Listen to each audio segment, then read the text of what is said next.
Bienvenidos a un nuevo capítulo de Citacus Life, el canal de la Fundación Citacus. En este vídeo, los investigadores José Luis Tella y Pedro Romero Vidal, de la Estación Biológica de Doñana del CSIC, continúan compartiendo su experiencia y los hallazgos de su reciente expedición científica a la República Democrática del Congo. En este segundo capítulo profundizarán aún más en los descubrimientos de la expedición, explorando las complejidades de la conservación del loro gris de cola roja. Explicarán las diferencias y similitudes entre sus estudios en el Neotrópico y la República Democrática del Congo y abordarán temas clave como el papel de los centros de rehabilitación de fauna, las estrategias de reintroducción de especies y el papel de los centros de cría en cautividad bien orientada, como herramienta de conservación y de preservación del patrimonio genético. Acompáñanos en esta charla sobre la conservación y los retos a los que se han enfrentado los investigadores.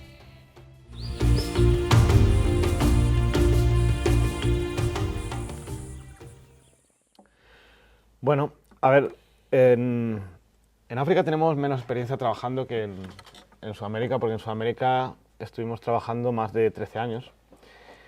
Y estuvimos, ya creo que son 15 zonas de estudio, 15 países diferentes, Sí. con muchas más zonas de estudio. Hemos trabajado desde México hasta Argentina y Chile. Todo.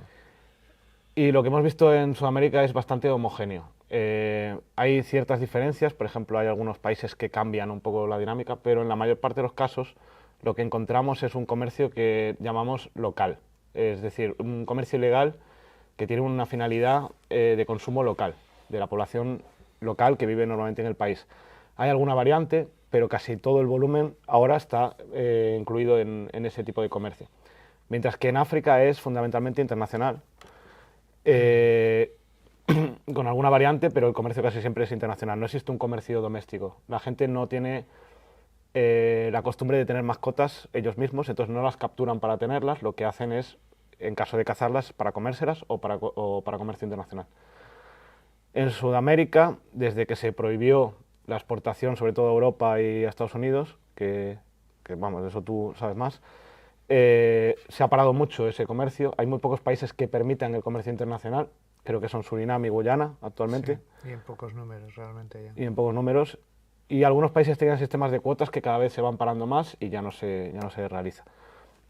Entonces, lo que nosotros hemos visto que ha sido sobre todo un comercio que es intenso, muy intenso. Hemos encontrado muchísimas mascotas, pero en las casas de la gente que ellos capturan ellos mismos para tener, como pichones, o incluso para venderlos a sus vecinos, en un pequeño porcentaje, a pesar de que al principio la mayor parte de los estudios eran sobre eso, en comercios, en mercados de fauna, hay un comercio, pero es pequeño en porcentaje. Un porcentaje muy pequeño. En Perú creo que tenemos un estudio que representaba solo el 4%, aunque los mercados son muy espectaculares porque llegas y ves un montón de animales en exposición, Sí. en realidad representa un porcentaje pequeño de lo que se mueve. Sí. Por ejemplo, un estudio que hemos realizado más preciso en Bolivia, encontramos que a pesar de que en el mercado principal de Santa Cruz de la Sierra se venden al año entre 9.000, 10.000, 12.000 loros de forma ilegal al año, que parece mucho, cuando vemos qué porcentaje de lo que se captura en el campo realmente llega hasta la ciudad para ser vendido, vemos que es mínimo, que la mayor parte, el 90 y mucho por ciento de lo que se captura se queda a nivel local, no llega al mercado de la ciudad. Y entonces, mientras que en la ciudad se venden unos 10.000 al año, en el conjunto del país se están capturando unos 300.000, 500.000 al año loros para consumo local. Entonces es muy diferente, ahí la demanda es muy local, a la gente le gusta tener mascotas, sobre todo loros, es una costumbre muy ancestral, ¿no? O sea, eso se conoce desde épocas precolombinas, que ya se hacía, lo hacían los incas, lo hacían los aztecas, etcétera.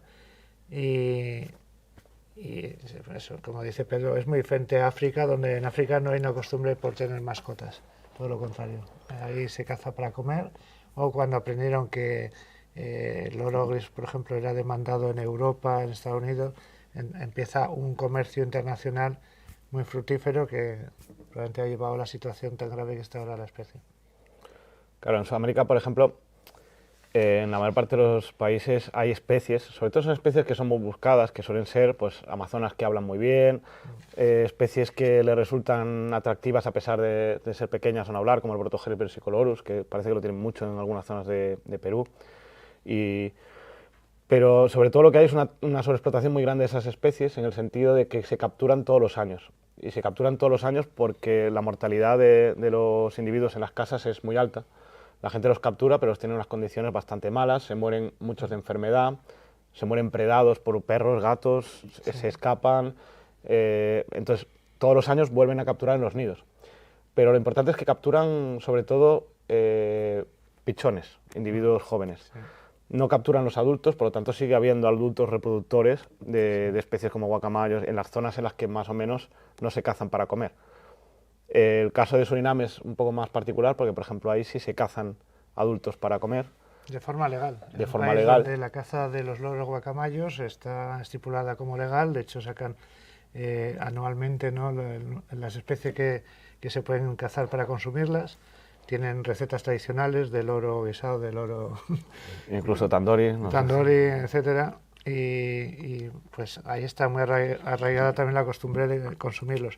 Que no es excepcional, que lo hemos visto en muchos países de Sudamérica, no con tanta intensidad, pero hemos encontrado evidencias de que se cazan para comer en Brasil, en Bolivia, en México, prácticamente en todos los sitios, pero ya no de forma tan frecuente como se hacía en el pasado. De forma frecuente sigue siendo Surinam actualmente. Sí, incluso pueden eliminar adultos por otros motivos, como por ejemplo que lo consideren una peste para los cultivos. En zonas que tienen agricultura de subsistencia, sobre todo de zonas de Ecuador, Perú y Bolivia es más frecuente, por ejemplo cultivos de maíz.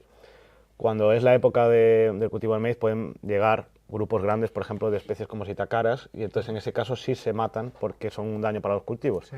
Ahí sí se eliminan adultos, pero en el caso de la tenencia de mascotas, normalmente lo que están capturando son pichones. Sí, preferentemente porque también sabemos que son mejores mascotas, se crían desde chiquitos, pues igual que se hace aquí con las mascotas, la única diferencia es que ellos lo sacan de los nidos. Yo creo que conviene incidir en lo poco que viven allí en cautividad, porque a cualquiera que le digamos aquí, sabiendo lo que vive un loro en cautividad criado a mano, decirles que tenemos datos, hemos estudiado la vida de unos 2.000 loros mascota, ¿no? Sí. En Sudamérica, donde los dueños nos decían la edad que tenía su loro y si estaba vivo o muerto y si murió, a qué edad murió y la causa. Y la edad media que nos da es en torno a entre 1 año y 2 años de vida. Entre 1 año y 2 años. Depende de la especie. Para especies como amazona y guacamayo sorprende que es cerca de los 2 años. Sí. Protogeris... 3 meses. 3 meses. De edad media. Eso no nos lo podemos imaginar aquí, no se lo puede imaginar un criador de loros en España, que te viva tan poco. Porque viven tan poco, pues eso, la alimentación es muy pobre. Si ellos son pobres, pues obviamente lo que le dan a sus loros es muy pobre también. Alimentos no adecuados, arroz hervido, hueso de pollo.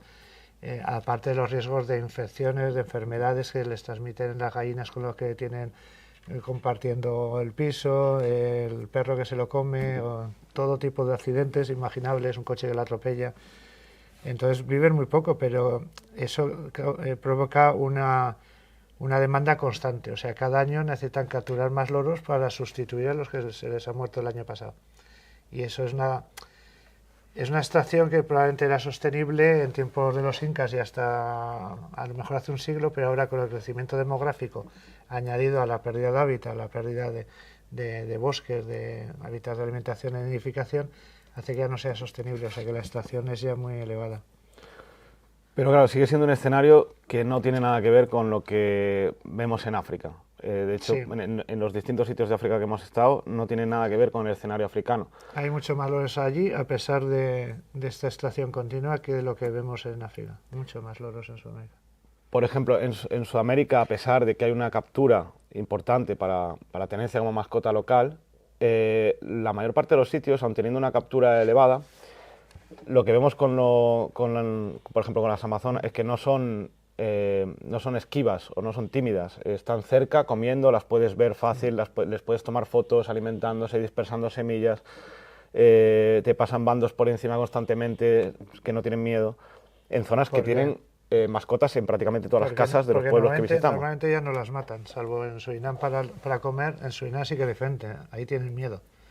Ahí es un poco como en África, que ves los loros de lejos, volando lejos, con miedo, si te ven cambian de dirección, pero en el resto de Sudamérica y Centroamérica ya la presión de caza para comer es muy baja y no tienen miedo y son confiados. Te puedes acercar a ellos, los ves alimentándose, puedes hacer buenas fotos. En África nada que ver.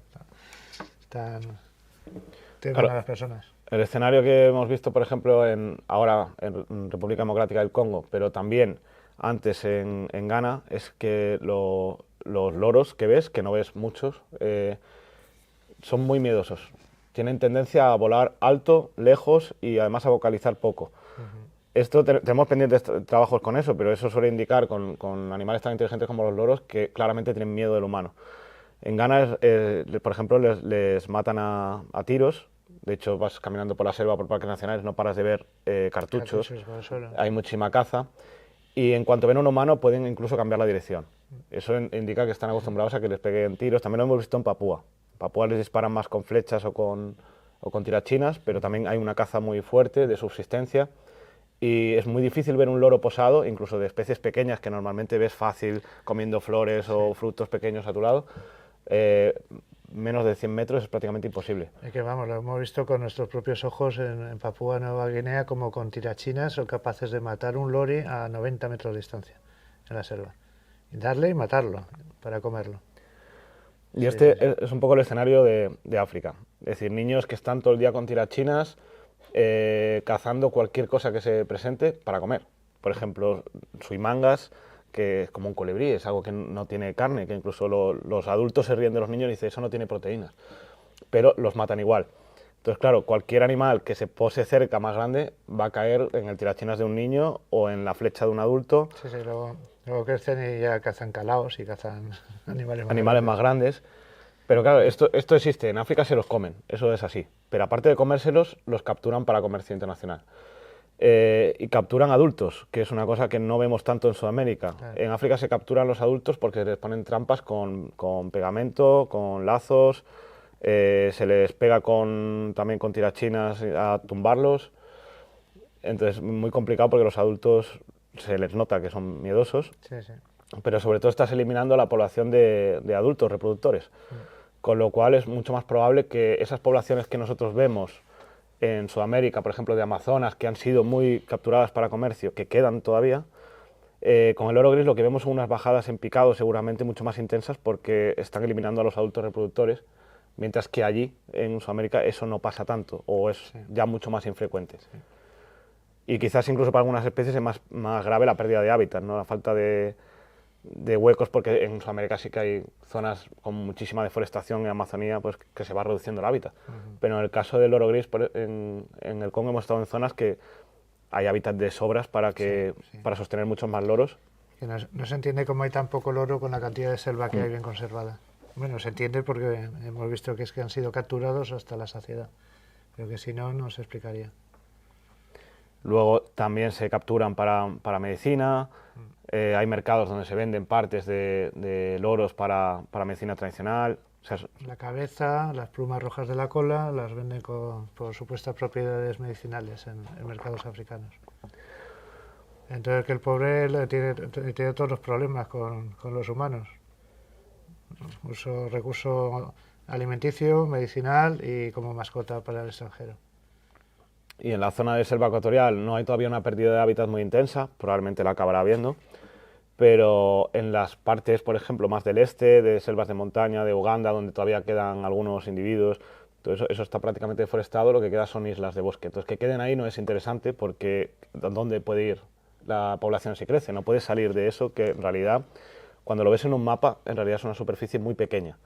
Es decir, por ejemplo, el impenetrable donde quedan los gorilas, aunque queden ahí una pequeña población de loros, no es interesante para la especie porque ¿a dónde van a ir? Si todo lo que hay alrededor es deforestación, son campos de cultivo, hábitat que no es posible, y todo lo que tiene cerca o es un sumidero, que es República Democrática del Congo, o es todavía más deforestado, que es Ruanda, o zonas que ya no son hábitat bueno para la especie. Sí, mantenerlos como en islas, como en zoos en la naturaleza, pequeños, aislados.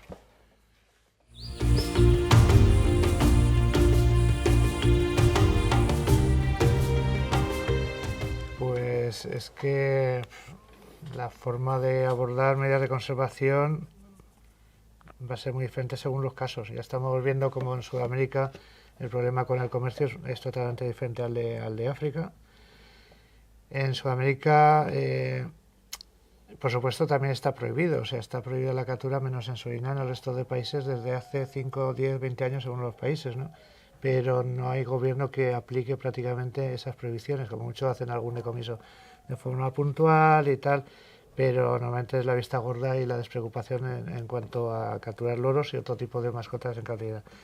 Entonces allí sí que se ha trabajado en diferentes países a nivel local con ONGs intentando cambiar el comportamiento de la gente, hacerles ver que es importante la conservación de estas especies, que hay que ir evitando capturarlas para tenerlas de mascota. Y sí que se ha avanzado a nivel local, ¿no? Con varios de estos proyectos. Sí, de hecho, bueno, incluso también se observan diferencias, por ejemplo, dentro de los mismos países. En Colombia hay zonas que el comercio es muy intenso, la captura es muy intensa, y otras que prácticamente no veíamos mascotas. Debido a que ha subido también el nivel económico, la gente vive de otras cosas, ha cambiado un poco la... Y sí que tienen alguna mascota, pero mucho menos. Sí, ha habido en algunos sitios pues más concienciación a la vez que más persecución. Sí. Observamos que ya no tienen mascotas salvajes, sino que ya tienden a tener pues agapornis, ninfas, periquitos, canarios. Existe una alternativa Van sustituyendo. de animales exóticos, de comercio de por ejemplo, citáceos exóticos, que la gente puede permitirse comprar porque el nivel económico adquisitivo es más alto. Y entonces deciden no arriesgarse a capturar algo que además tiene penas económicas o sanciones económicas y prefiere optar por la opción legal. Sí, pero aún así son pequeños parches, o sea, ni siquiera es a nivel de un país entero, dentro de algún país está funcionando esas estrategias, se está consiguiendo con algunas especies muy amenazadas revertirlo. Pues yo que sé, con guacamayo frente roja en Bolivia, pues ya conseguir que no los maten cuando van a comer a los cultivos de maíz, intentar que sean lo capturen menos de mascota, o con las amazonas barbadenses. O sea, hay sitios donde hay, sobre todo, ONGs locales que sí que están trabajando mucho con las poblaciones, con las comunidades, y consiguen algunos avances, pero en ningún caso son éxitos ni siquiera a nivel estatal. O sea, hay mucho por recorrer porque las capturas siguen ocurriendo año tras año a escala de miles y miles y miles de loros al año capturados en Sudamérica. Pero sí que es verdad que indica un poco qué caminos se pueden seguir, qué medidas de conservación han resultado interesantes o son útiles o son efectivas. Y por lo menos muchos países están copiando esa manera de hacer las cosas en ciertas zonas y vas viendo como cada vez en más núcleos sí que se están haciendo cosas que funcionan. Sí. Yo no sería tan optimista en el caso de África, no creo que se haya hecho nada prácticamente que haya funcionado hasta el momento porque no se ha atajado nunca el problema de verdad. Es que África es el gran desconocido, es como decíamos ayer, es que el Congo prácticamente apenas cuenta con expediciones que ni siquiera para saber qué especies viven ahí en esa gran selva de África Central, que es como 4 veces España la superficie ocupada por selva. Entonces, claro, empezando porque ante el desconocimiento no sabemos la magnitud del problema, ni ahí ni prácticamente en el resto del área de distribución, que es algo muy importante. Primero, para conservar hay que conocer, para intentar priorizar dónde trabajar, porque lo que decía antes Pedro, se están haciendo esfuerzos de reintroducción en algunos de estos parques nacionales del borde este de la distribución del loro gris, Uganda, Ruanda y tal, que no tiene mucho sentido, porque son bosques isla, o sea, ahí puedes conseguir una pequeña población que funcionaría como parque zoológico en la naturaleza, pero aislada del resto. Mientras desconozcamos la situación de la especie a nivel global dentro de su área de distribución, va a ser difícil priorizar, porque probablemente no habría que destinar tantos recursos ahí, sino a conservarlos donde todavía queden poblaciones más sanas, ¿no? Mejor conservadas, intentar que no acaben con ellas, si está todavía a tiempo. Y es que yo creo que la idea que teníamos nosotros es generalizada, es decir, bueno, en las selvas del Congo tiene que quedar mucho loro. De hecho, en el área de distribución se extiende mucho, ahí tiene que haber mucho loro, pero no es verdad, porque cuando vas sobre el terreno, claro, como en los últimos 20 años han sacado una cifra que deberíamos de estimar cuando tengamos un poco de tiempo, pero astronómica de loros, es que no quedan, porque ahora lo que quedan son poblaciones ya relicto en esas zonas de selva, en colpas en las que se juntaban 1.500 individuos, ahora se están juntando 15, entonces eso indica que la situación va muy mal. Si va mal en esos sitios que nosotros hemos visitado, seguramente vaya mal en muchos otros que no hemos visitado y que no sabemos, pero que la idea general, en esas selvas, ¿cómo no van a quedar loros? pero no quedan. La cuestión es que se han sacado tantos que probablemente no queden. Las incautaciones siguen siendo tan altas, teniendo en cuenta la alta mortalidad que debe tener esta especie en transporte dentro de estos países, que es muy probable que se sigan sacando números totalmente insostenibles. Y el problema es que no sabemos cuáles son esos números reales, no sabemos cuál era la situación real de la población, pero intuimos que era una especie abundante en muchas zonas. Debe ser una especie muy abundante.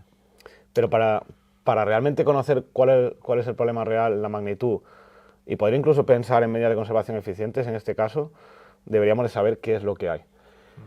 Por otro lado, cualquier medida de conservación que quieras aplicar en África, a priori, a mí me parece mucho más complicada que lo que vayas a aplicar en Sudamérica, por varios puntos. El primero es que, por ejemplo, zonas como República Democrática del Congo tienen una situación muy problemática, a nivel político, a nivel económico. Es muy difícil ir a explicar a la gente, no te comas a los loros o no captures a los loros, cuando realmente las alternativas que ofrece gobiernos como el de República Democrática del Congo son más bien pocas o inexistentes. Es que allí trabajar con las comunidades es difícil porque son pequeñas y muy diseminadas por la selva, o sea y muy difíciles de acceder, porque tú te vas a cualquier país de Sudamérica y en coche, por caminos mejores o peores y con todo terreno, llegas a cualquier parte. De la Amazonía, del Chaco, de cualquier sitio puedes llegar a cualquier comunidad. Pero aquí en África Central es que realmente llegar a estas comunidades son días de motos a 10 por hora, meterte en piraguas, caminar 100 kilómetros. Es muy difícil acceder y trabajar con estas comunidades a una escala lo suficientemente grande como para intentar parar la captura ilegal. Y luego con la falta de medios que tienen, o sea que realmente cuánto guardaparques armados, porque además tienen que estar armados para poder combatir el comercio ilegal, disponen. Son muy pocos para unas superficies tan grandes. Sí, bueno, de hecho, además el trabajo este de intentar concienciar a la población se está haciendo. De hecho, el trabajo más fuerte que vimos nosotros por parte del Instituto Congoleño de Conservación cuando estuvimos allí es precisamente el de concienciación de esas comunidades, de que no se pueden cazar loros, es una especie amenazada, de que está incluso prohibido por la ley.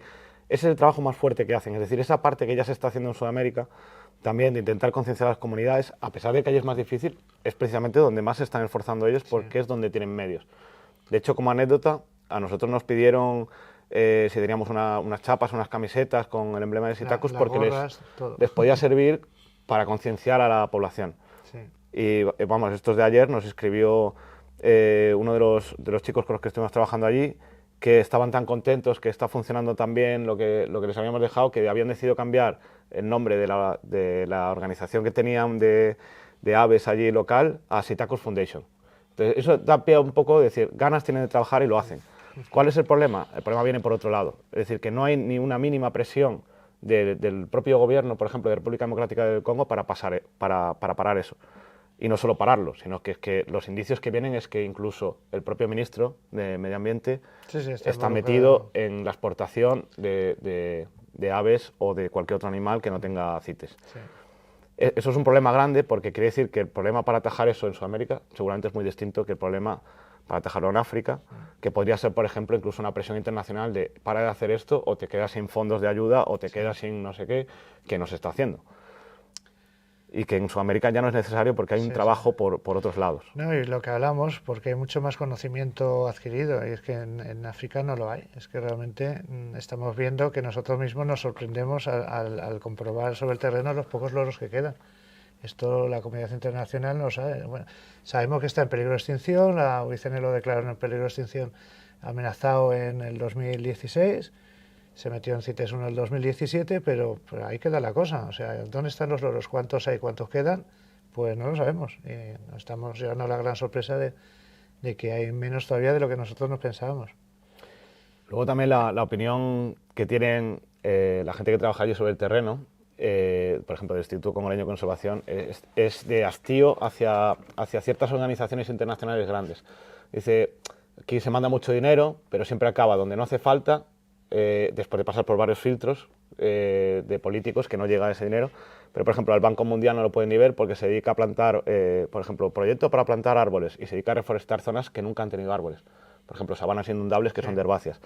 Encima con especies de árboles que no son propias de ahí siquiera, o sea que es contraproducente para la conservación de la naturaleza y un derroche de dinero, o sea, malversación de fondos le llamaría yo eso. Sí, y las organizaciones que están funcionando pues son fundaciones más pequeñas, organizaciones más pequeñas que sí que han conseguido pues coger un sitio en concreto y gestionarlo y a partir de ahí empezar a dotar de un mínimo de material a la población local, por ejemplo unos prismáticos para poder ver aves, que eso sí que funciona un poco mejor.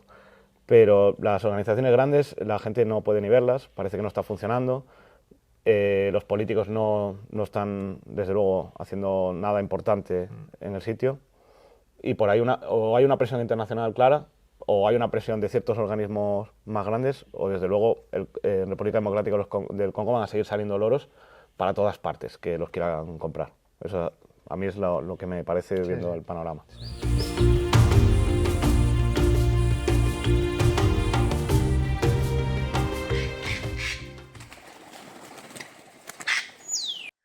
Muy buena. Aquí, bueno, Luis Flores, veterinario, aquí al este de la República Democrática del Congo, en la provincia de Sud Kivu, en el Centro de Rehabilitación de Primates del Luiros estamos, donde es un centro de rehabilitación de primates, pero también rehabilitamos sobre todo loros grises, Psittacus erytacus, aquí en la República Democrática del Congo. Entonces, bueno, aquí hay un grupo de 30 animales que están recuperados. Bueno, todos no están recuperados, porque algunos animales se quedan con lesiones irrecuperables, animales que vienen del tráfico internacional, porque todavía sigue habiendo mucho tráfico de loros grises desde la República Democrática del Congo, que probablemente es el país donde hay mayores poblaciones de la especie.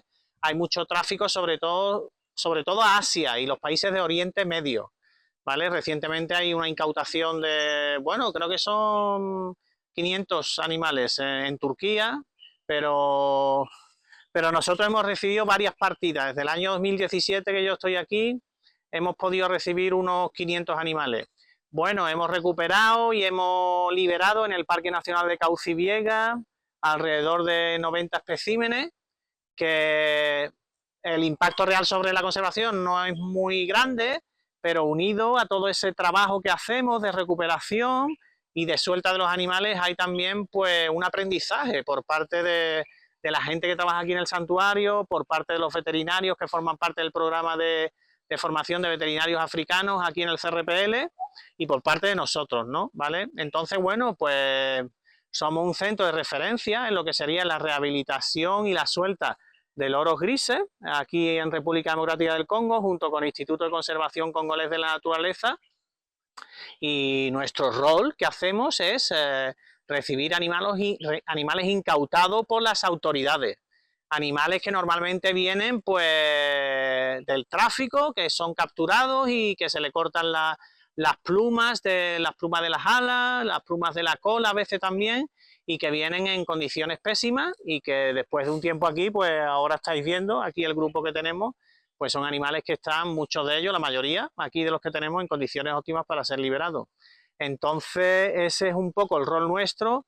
Y ese es un poco el gran problema que existe para la conservación de las selvas ecuatoriales africanas, y es la conservación de especies banderas, como en este caso, en esta selva, es el loro gris. Sí, en esta expedición que hemos realizado hemos tenido la suerte de poder visitar dos centros de recuperación que son de allí, que están trabajando allí. Uno pertenece al CSRN Liwiro, que es un centro de recuperación que empezó como un centro de recuperación de primates. Entonces, básicamente lo que tenían son chimpancés heridos por furtivos, en las trampas que les ponen, que son sobre todo cables, pues con manos amputadas, y empezaron a llegar a ese centro de recuperación. Y ahora han expandido ese proyecto que tenían de recuperación también al loro gris, porque la situación del loro gris es la que es, y han decidido que es una buena alternativa también a ese centro de recuperación, ampliarlo a otras especies, como por ejemplo el loro gris. El otro que pudimos visitar está en Dingui, que ya estaría en la zona de selva.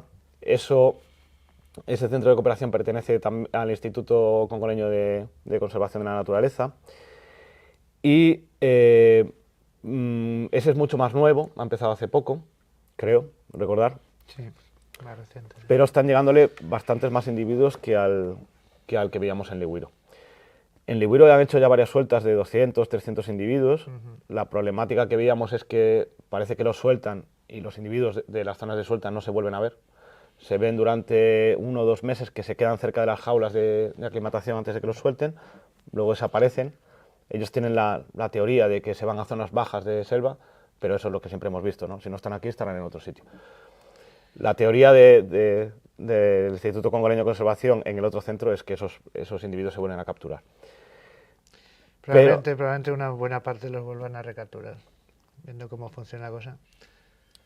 Pero, claro, estamos hablando de centros de cooperación que están funcionando prácticamente sin recursos, es decir, solo con las habilidades y ganas de unas cuantas personas. Y funciona muy bien, porque realmente hemos podido comprobar cómo los ejemplares están perfectamente recuperados, o sea, un plumaje perfecto, un estado de salud perfecto, cuando han venido de decomisos pues de aeropuertos como en Estambul, como vamos, metidos en cajones de forma ilegal, o sea, llegaban en muy malas condiciones estas aves, capturadas en la naturaleza hacía poco tiempo, pues a lo mejor llevan 2 semanas en cautividad y los pillan en proceso de transporte ilegal. Pero ya destrozados de pluma, porque además los capturan con liga hecha con plantas naturales, pegamento en las alas, recortado, no sé qué. Y aquí realmente están haciendo una labor muy buena con un buen equipo veterinario y las aves, cuando las sueltan, están en un estado perfecto, o sea, parecen animales salvajes, como cuando los capturaron. Sí, Pero... por ejemplo, en Lihue es muy interesante porque ellos trabajan mucho con la comunidad local.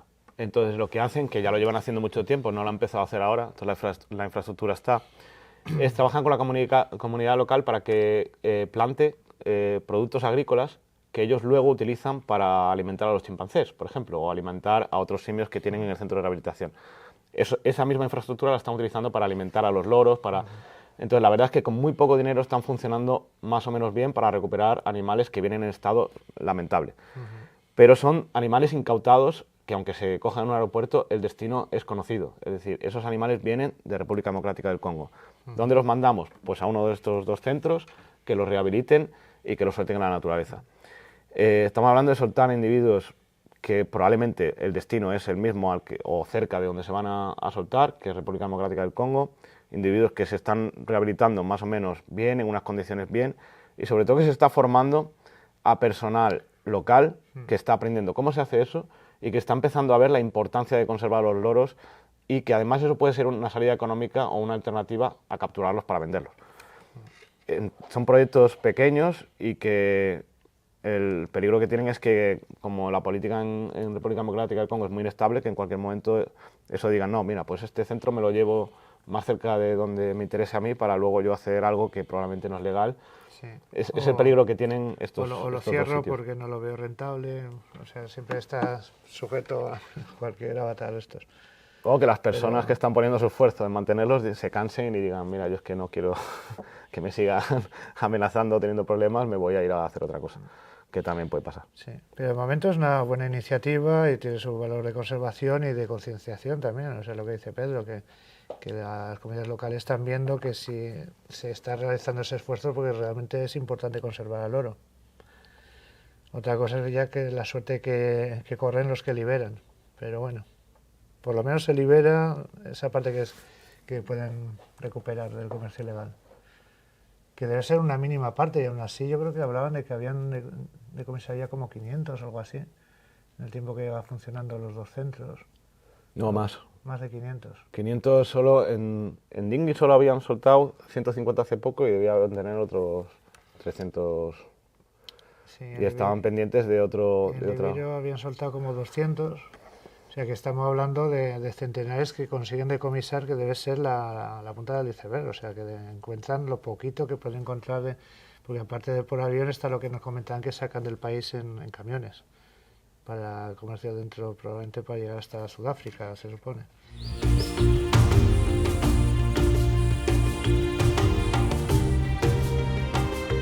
Pues la verdad que contrariamente a esta labor que están realizando de recuperar individuos del comercio internacional, iniciativas como estas del gobierno de España no tiene ningún sentido. O sea, que es el típico ejemplo de intentar trabajar en conservación, dando la espalda a todo lo que se sabe de conservación y toda la información científica al respecto. Es que me enfada el tema, me enfada mucho porque son temas en los que hemos trabajado en primera persona y sabemos que es hasta contraproducente. O sea, no tiene sentido llevar ni loros ni cualquier otra especie nacida en cautividad a la naturaleza, ni desde el punto de vista del bienestar de los individuos, ni desde el punto de vista de conservación. Vamos a ver, ¿cómo puedo resumirlo? Desde el punto de vista del bienestar de los individuos, un pájaro nacido en cautividad es un ave doméstica, nos guste o no nos guste, sea un yaco, un pavo, un canario, un periquito o un tucán. Es un pájaro nacido en cautividad y para él su hábitat es donde ha nacido, es la jaula. Ese pájaro lo suelta en una jaula y está destinado a morir, el 99% de las veces. Y vamos, es que no lo decimos por intuición, es que hemos dedicado años de nuestras vidas a investigar estos temas, a realizar experimentos de cautividad, a tomar información, y hemos podido comprobar cómo tanto loros como paseriformes, ya la primera generación nacida en cautividad, cuando comparamos el comportamiento antidepredatorio de los padres con los hijos ya nacidos en cautividad, ya comprobamos que siempre en todas las especies, y lo hicimos con más de 100 especies de aves de jaula, de paseriformes y de loros, siempre la primera generación ya han perdido el comportamiento antidepredatorio. ¿Qué quiere decir eso? Que ese pájaro se escapa de la jaula o lo sueltas y en 2 días se acaba depredado por cualquier animal, por una rapaz, por un perro, por el gato del vecino, por cualquiera, porque no reconoce a los depredadores. No solo eso, sino que no es capaz de reconocer sus alimentos naturales en la naturaleza. Ha perdido también su fisiología de respuesta al estrés. También hemos comprobado que en la primera generación nacida en cautividad, frente a los padres, que sí que lo mantienen los padres, hablamos de padres capturados en la naturaleza, ¿vale? Los padres que vinieron en los comercios internacionales mantienen sus comportamientos íntegros, pero ya la primera generación nacida en cautividad los pierde, incluso la fisiología del estrés. Eso quiere decir que ante cualquier situación de estrés, de una captura, de un susto, de tener que responder ante la falta de alimento o de calor o de un evento de depredación, la respuesta de corticosteroína no es la debida para reaccionar a esa situación de riesgo. Son más débiles también en su capacidad de respuesta inmune. O sea, es una combinación de cambios comportamentales y fisiológicos que hace que esas aves nacidas en cautividad ya no son capaces de adaptarse a la naturaleza si no realizas un buen esfuerzo de readaptación. Bueno, eso es un punto importante, que por ejemplo, cuando se hacen reintroducciones, que es ya un caso grave, que realmente necesita reforzar esas poblaciones porque no hay otra solución, normalmente eso va parejo a un asesoramiento de expertos. Sí. Es una cría en cautividad, de individuos en cautividad que tú intentas que no estén troquelados, que tengan el menos contacto para precisamente corregir todo eso que estaba comentando Pepe. Es decir, si tú vas a hacer una reintroducción, tienen que ser animales preparados para ello, para que tengan un máximo de posibilidades de sobrevivir sabiendo lo que Pepe estaba comentando. Requiere un esfuerzo tremendo. O sea, eso se ha hecho con el guacamayo de Spies porque se había extinto ya por completo en la naturaleza, y la única posibilidad de reintroducirlo en Brasil es con animales nacidos en cautividad. Pero eso requiere un esfuerzo tremendo de tiempo económico, asesorado por especialistas, de hacer que esas aves pierdan el miedo al hombre. Reconozca a los depredadores como depredadores en la naturaleza, que no saben lo que es un águila, no saben lo que es un zorro que le puede comer. Que reconozcan los alimentos con los que se van a encontrar. Todo eso es un esfuerzo tremendo que sí que merece la pena realizarlo en casos como el guacamayo Spies porque no queda en naturaleza, pero es que no tiene sentido hacerlo con 30 loros nacidos en cautividad en España, porque eso requeriría un esfuerzo económico, de personal y de tiempo que es que no lo merece cuando estamos viendo que decomisan 500 que acaban de capturar en el mismo país. ¿Cuál es el problema? Que se están decomisando 500, no es que no queden, es que la presión es muy fuerte, claro. Y hay centros ya de recuperación rehabilitando animales salvajes. Y sin apenas medios, o sea que el esfuerzo económico que requiere enviar esos 30 individuos de loro al Congo es un dinero que se podría haber invertido en muchísimos más proyectos de conservación, sí. Mucho más útiles, de hecho no mucho más útiles, sino que no sean contraproducentes, porque sí. No, pues, por ejemplo no sabemos tampoco un cribado. Tampoco sabemos nada porque, por ejemplo, a los expertos en la temática no se nos ha consultado nunca tampoco nada. Sí, sí. Que yo no conozco a nadie que se les haya consultado nada y no conozco a nadie que hubiese dicho que eso es una buena decisión, pasando desde el ámbito veterinario hasta el de conservación o incluso de gestión de proyectos. Me consta que les ha llegado opiniones contrarias y han hecho oídos sordos al respecto. Pero es que no acabamos ahí. O sea, desde el punto de vista del bienestar animal es una barbaridad, porque esos loros, si los sueltas en el campo sin meses de preparación para que vuelvan a la vida natural, es condenarlos a muerte. O sea, que eso incluso también nosotros lo hemos demostrado en artículos científicos, cómo los nacidos en cautividad que se escapan acaban muertos o recapturados por la gente o muertos por depredadores en menos de una semana, mientras que los salvajes, ninguno de ellos son recapturados ni...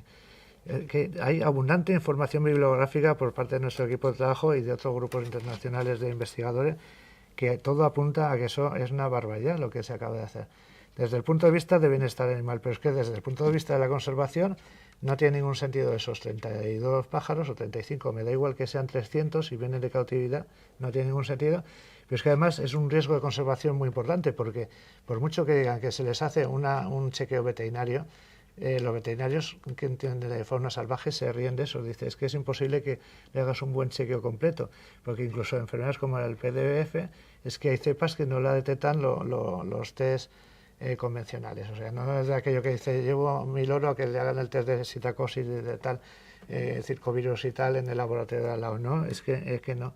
Entonces, como llegue uno solo de esos loros al Congo con alguna cepa que no está habituada el loro gris allá y se lo transmite a la población local, es que el daño que hace es muy grave, porque es muy grave. Estamos hablando de poblaciones que ya están muy sensibles, poblaciones que por zonas hay pocos individuos porque han tenido ya muchísima sobreexplotación para comercio. Como entre en estas zonas individuos así, que ya es difícil que sobrevivan, porque eso que comentaba Pepe es importante. Sí, sí, sí. O sea, es que, mira, un animal de compañía que ha crecido en una jaula, en una casa, tú lo sueltas en un sitio como con las condiciones que estamos hablando, que hasta los niños están todo el día con tirachinas disparando, la gente cazando calaos, ese bicho va a caer, con suerte, en pocos días. Sí. Y eso después, si no cae por eso, caerá por rapaces, por serpientes, por cualquier depredador que no está acostumbrado porque no sabe defenderse en ese sitio. Yo lo siento por los pobres loros que van de España allá, pero es que lo mejor que puede pasar es que desaparezcan rápidamente. Es que es así, es que, vamos, sería el menor de los males. Y ese es un clásico ejemplo que no es la primera vez en conservación, que las administraciones toman decisiones que creen que son maravillosas sin ningún tipo de respaldo científico, sin asesorarse o lo peor, a veces asesorados y haciendo oídos sordos, porque a mí me consta que les ha llegado voces contrarias a esta acción que han adoptado y que les ha dado igual. Y no sé si a veces les prima más, pues yo qué sé, el fanatismo animalista que tanto corre últimamente, que hay piensas más en el pobrecito loro, en el individuo que está ahí en la jaula, pero si lo mejor es que se quede esa jaula en España, si es donde ha nacido. Si es que lo vas a soltar en la selva y va a durar 4 días y como le pegue algo a los que hay allí ya va a ser terrible. Yo creo que es para dar gusto a una pequeña minoría que ejerce presiones en el lugar adecuado, porque ni siquiera la sociedad en su conjunto, porque yo creo que esto no ha trascendido mucho. Yo no lo he visto en la prensa ni en ningún sitio, nos hemos enterado porque estamos en el corrillo este de conservación de los loros. Probablemente no le han dado el bombo que le gustaría, porque a lo mejor si les da el bombo mediático habrían recibido muchas críticas desde muchos sectores, nosotros los primeros. Entonces recibir críticas en la prensa no gusta mucho a los gestores políticos. Porque es difícil saber por qué lo han hecho, porque no hay ninguna razón lógica, a no ser que sea el propio marketing o incluso ideologías personales o un interés personal en hacer eso porque tú crees que está bien hecho. Desde ciertas corrientes de pensamiento que claramente no son buenas, y además te has preocupado en que no se sepa la opinión de la gente que te podría criticar, que son pues, esa gente que debería tomar esas decisiones o debería asesorar a los que toman esas decisiones, que son la gente que trabaja en conservación.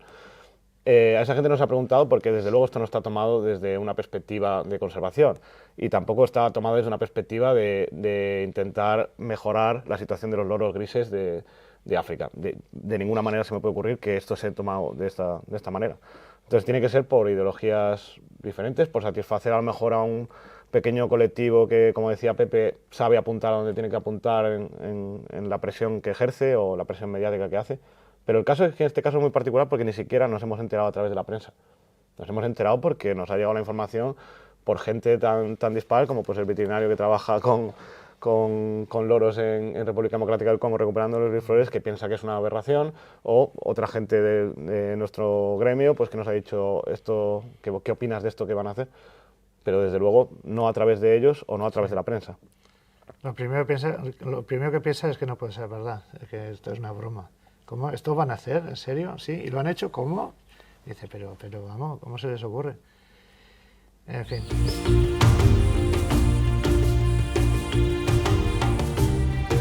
Por un lado, hay una parte de la labor de estos centros en lugares como Europa o tal, que es surtir una alternativa legal para países que van a seguir queriendo tener mascotas, ¿no? Por ejemplo, sobre todo mascotas que son, en algunos casos, que indican un estatus, como en Arabia Saudita, por ejemplo, tener loros grises parece que es una cosa que indica cierto alto standing, igual que tener aves rapaces. Esa gente va a seguir queriendo tener animales, y si no existe una alternativa legal con las cosas bien hechas, con los animales criados en cautividad en buenas condiciones, ¿de dónde los van a sacar? Es decir, ahí hay una mentalidad un poco extraña, ¿no? Es que si prohibimos eso, pues no va a seguir pasando. Bueno, tendrás que prohibirlo aquí, pero también en Arabia Saudí. En Arabia Saudí no está prohibido.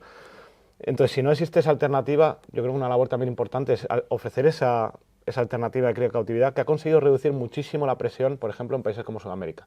Que exista una alternativa de animales criados en cautividad en países europeos, sí, con regulaciones, con permisos, con unas condiciones diferentes, y que de hecho se ha invertido totalmente las tendencias de exportación. La mayor parte de los loros que se exportan no vienen ya de Sudamérica.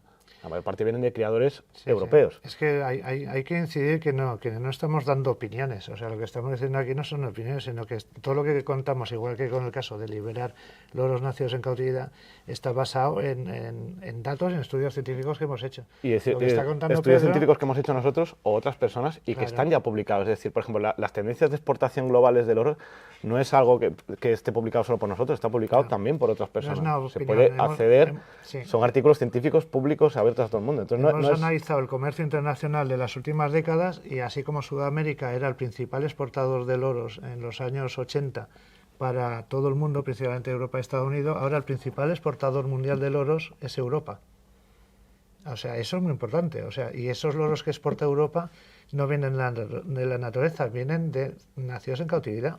Y como decía antes, un loro nacido en cautividad, nos guste o no, es un animal doméstico. Ha nacido en una jaula y está habituado a las personas, y su hábitat natural es ese.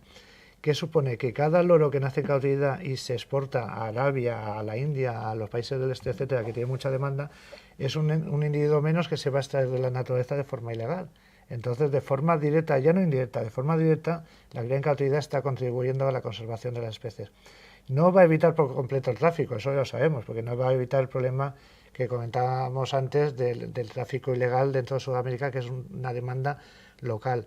Europa no va a vender amazonas ni yacos a Bolivia, porque allí no pueden pagar $1000 por un ejemplar de esto cuando lo capturan en la naturaleza ellos mismos. Pero sí que estamos evitando un comercio internacional tremendo que había antes, que ya se ha cortado gracias a la cría en cautividad, que ahora pues ofrece individuos de forma a precio asequible, nacidos en cautividad, adaptados a la gente y sin un problema de conservación. Y eso no es una opinión nuestra, es que son hechos constatados con datos por nosotros y por otros investigadores internacionales. Entonces, poner en duda eso... Esos son números. Me parece que sería negacionismo, o sea, ahí están los datos. Esos son datos públicos que no hay se pueden consultar por cualquier persona haciendo una búsqueda siempre en Internet.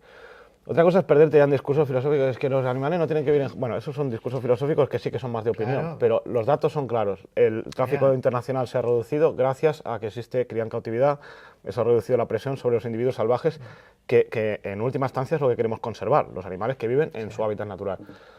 Es que aquí el debate, nosotros no vamos a debatir sobre si mascotas y mascotas no. O sea, yo puedo ser contrario a tener una mascota en la jaula, pero si me pregunta como científico el valor de la cría en cautividad, tiene un valor para la conservación importantísimo, porque está reduciendo la captura de las aves salvajes. Entonces, desde ese punto de vista de conservación es impepinable.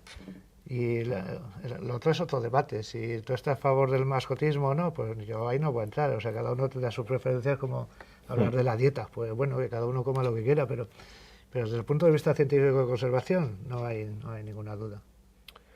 Y luego, bueno, hay otra función que pueden cumplir, que ya estamos hablando de situaciones muy extremas, pero es que esas situaciones extremas existen. Pepe comentaba antes un caso, es el caso del guacamayo de Spitz, hasta se han hecho películas de dibujo, ¿no? Es un animal que ya solo que quedaban en cautividad, se desapareció completamente de la naturaleza.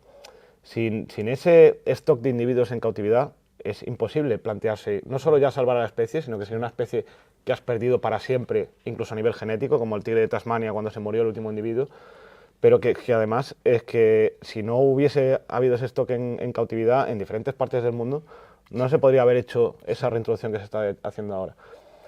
Eso, por otro lado, también es importante porque si todos los individuos que quedan en un único zoológico en el mundo, puede pasar algo y esa especie desaparece. Es más interesante que quede un stock de individuos repartido entre diferentes sitios y además a poder ser con una genética diversa que venga de diferentes sitios, ¿no? Es stock genético que puede haber, que es una labor que cumplen también los zoológicos, pero que también cumplen, por ejemplo, los centros de cría, teniendo animales que pueden venir de diferentes sitios. En el caso de los guacamayos de Spix, bueno, puede pensar mucho más de eso, pero muchos estaban en propiedades de criadores particulares. Sí, sí, prácticamente todos estaban, la gran mayor parte.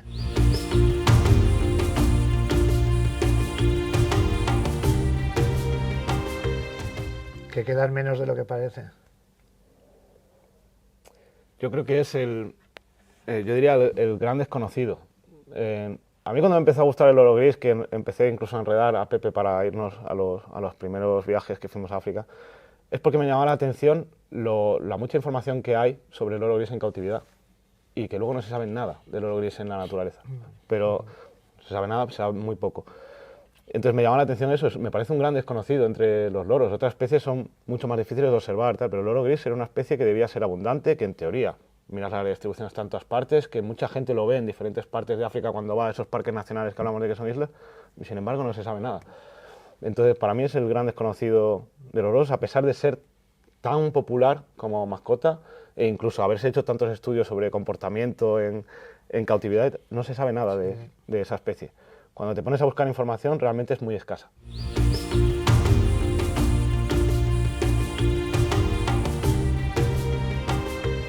Si va todo bien, a Guinea Ecuatorial. La verdad es que yo sigo igual que al principio, después de las primeras veces que le propuse a Pepe, ¿por qué no nos vamos a Uganda a ver pájaros y de paso hay loro gris y vamos a ver Ghana, que también parece que hay loro gris? Y vamos de vacaciones. Y vamos de vacaciones pagadas en nuestro bolsillo porque yo quería ver loros grises. Yo sigo igual que antes de ir al Congo. Yo quiero seguir yendo a ver dónde hay loros grises, qué hacen los loros grises y pues ver si esto que hemos visto ahora se repite en todas partes o si realmente queda alguno de esos sitios que la gente dice no, allí sí hay loros grises. A ver dónde está ese sitio donde están los loros grises en buenas poblaciones y haciendo esas cosas que deberían de hacer los loros grises, que es estar comiendo tranquilamente una rama. A ver dónde por fin podemos encontrar un sitio en el que pase eso y para tener una visión completa global del problema. Porque ya no solo las poblaciones están en densidad muy bajas, es que lo que estamos viendo que el área de distribución que te pintan todas las guías y la OICN y tal es utópica, que se ha reducido muchísimo por lo que estamos viendo. De las más infladas que probablemente yo he visto para una especie de aves, sí. Yo diría, porque es masiva. De hecho, tenemos un trabajo que intentamos calcular en base a esas áreas de distribución que hacía la OICN, realmente cuánto era el hábitat real que podía ocupar esa especie. Para eso nos basamos en el hábitat potencial de las especies. Entonces es cierto que cuando hacíamos el cálculo para el loro gris, el hábitat potencial se reducía muy poco, porque esto incluye toda la selva ecuatorial. Y luego intentamos corregirlo con datos de ciencia ciudadana, dónde se ve el loro. Y también se corregía muy poco porque la mayor parte de la zona de selvas ecuatoriales están no visitadas, no las visita nadie. No hay datos de birdwatchers que vayan a ver pájaros. Entonces, el área se nos reducía muy poco y sabíamos que era irreal. Entonces es muy difícil también trabajar con una especie que tiene el área de distribución tan inflada porque da una situación errónea a la gente, ¿no? Si el hábitat que tiene es tan grande... De hecho es algo que no hemos comentado, pero en esta expedición hemos comprobado cómo está tan poco explorada toda esa zona que hemos descubierto docenas de especies de aves que en teoría no están ahí en el África Central.